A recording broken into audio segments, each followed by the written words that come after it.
Ya, jadi saya menerima kepercayaan dari PKB. Nah, karena itu saya sampaikan Bismillah, kami bersiap untuk meneruskan ke periode kedua. Gimana nih Pak komunikasinya sama PDI? PDI kan dari kemarin dan hari ini juga udah ngomong lagi ya Pak, kalau misalnya mau udah dibawa juga namanya. Lalu kemudian komunikasi sejauh ini ada yang komunikasinya intensif dengan teman-teman di PDI Perjuangan, dan kami menghargai sekali kepercayaan yang disampaikan. Kita menginginkan Jakarta yang maju, Jakarta yang setara, di mana yang lemah, yang kecil dibesarkan, yang lemah dikuatkan, dan itulah yang menjadi dasar kebersamaan. Jadi kami mengapresiasi sekali proses masih jalan, kita lihat nanti seperti apa.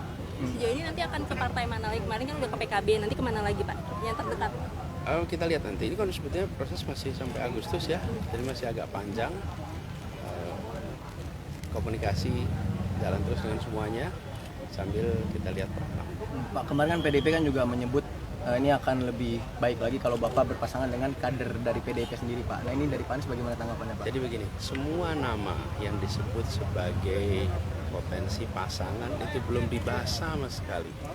Jadi tidak usah ada spekulasi pembahasan nama siapapun juga, karena belum dibahas. Karena itu nggak usah rame tentang nama A, nama B, nama C. Belum ada pembahasan sama sekali. Lebih penting saat ini membahas nasib warga Kampung Bayam, membahas perbaikan kartu lansia, membahas perbaikan untuk anak-anak penerimaan siswa baru.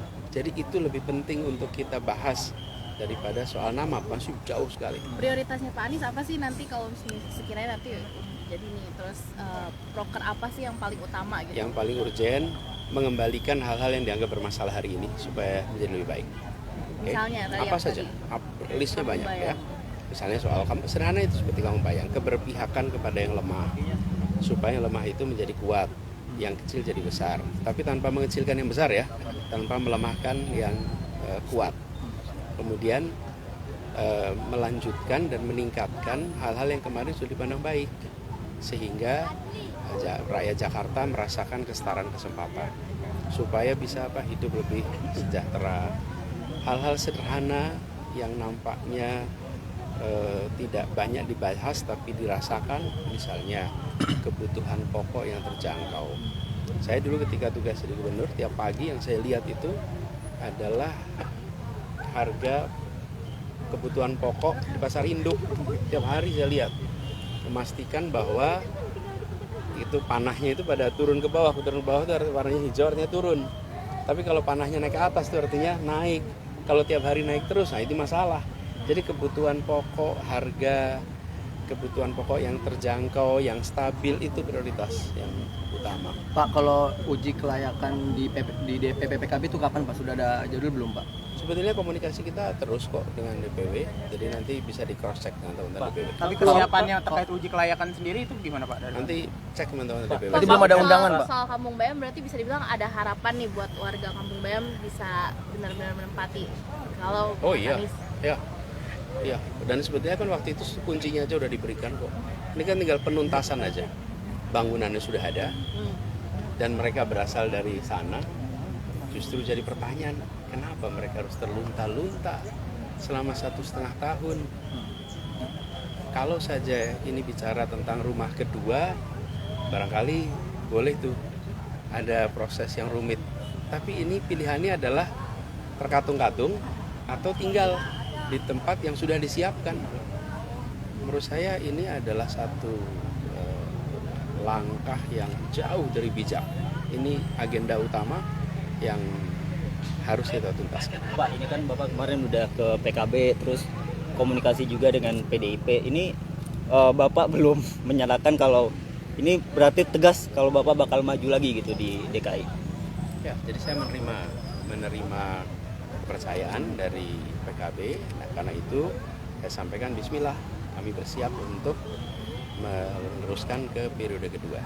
Kalau lawannya Kang Emil Pak sama Nasdem karena kan sejauh ini Nasdem belum menyatakan dengan tegas gitu untuk mengusung Bapak, karena mereka juga punya nama Sudirman Said dan kader-kadernya. Ini pembicaraan dengan Nasdem sejauh ini soal mengusung Bapak gimana Pak? Ya, semuanya saya selalu sampaikan teman-teman, seperti kebiasaan dulu saya di Jakarta, sesudah selesai baru saya umumkan, sesudah selesai baru sampaikan, ketika masih proses. Pak Anies, Pak, apa yang bikin Bapak Pak, akhirnya kemarin, yakin? Gerindra mengatakan bahwa kalau di Jakarta itu incumbent atau petahana itu jarang menang. Itu juga ada di kasusnya Pak Anies dengan Pak Sandi waktu itu mengalahkan Pak Ahok sebagai petahana.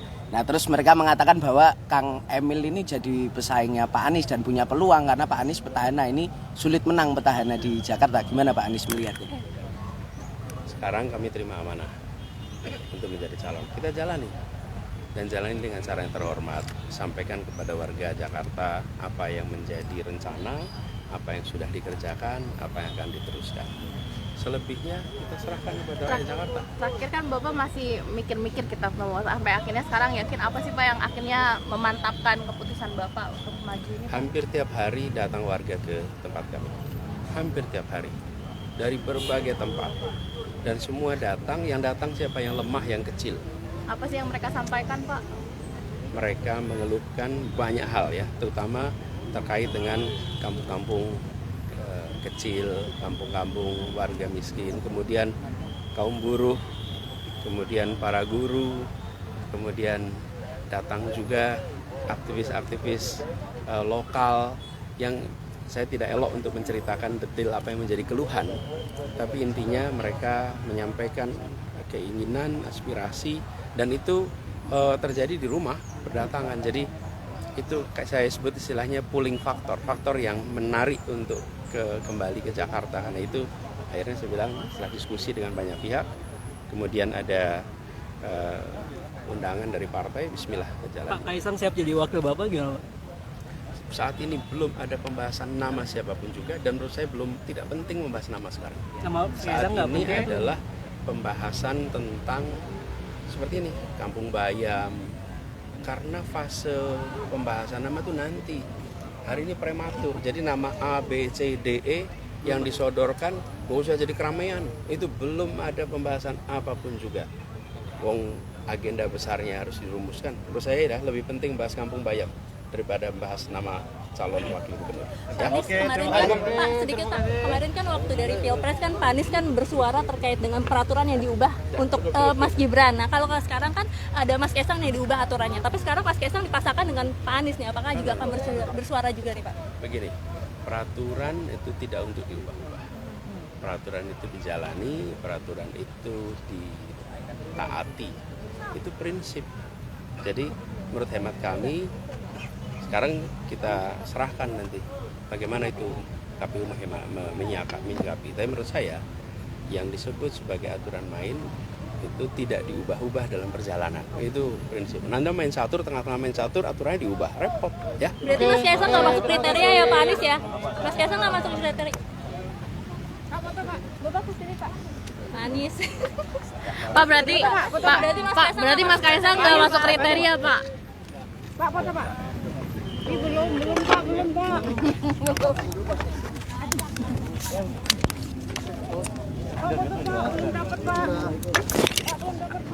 Anies berarti Mas Kaisang nggak masuk kriteria.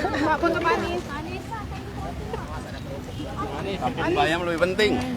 Kampung Bayam lebih penting, Pak. Berarti masuk kriteria nggak Pak? Masuk kriteria nggak Pak? Makasih ya Pak. Makasih Pak. Makasih Pak Anies. Makasih Pak Anies. Pak, Ketemu ya. Ya, Ya, hati-hati Pak. Pak. Sampai tujuan. Ya, sahabat Kompas.com, baru saja kita saksikan keterangan mantan Gubernur DKI Jakarta Anies Baswedan yang sudah mantap nih untuk maju ke Bursa Pilkada Jakarta 2024 setelah kemarin diusung oleh PKB ya.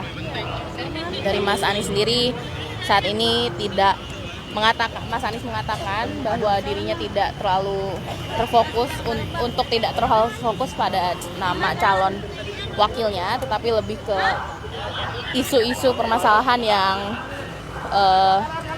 difokuskan untuk menjadi PR begitu ya kedepannya di wilayah Jakarta. Sekian informasi dari saya, sahabatkompas.com. Terima kasih sudah menonton. Saya Sena Olivia melaporkan dari Jakarta Selatan. Terima kasih.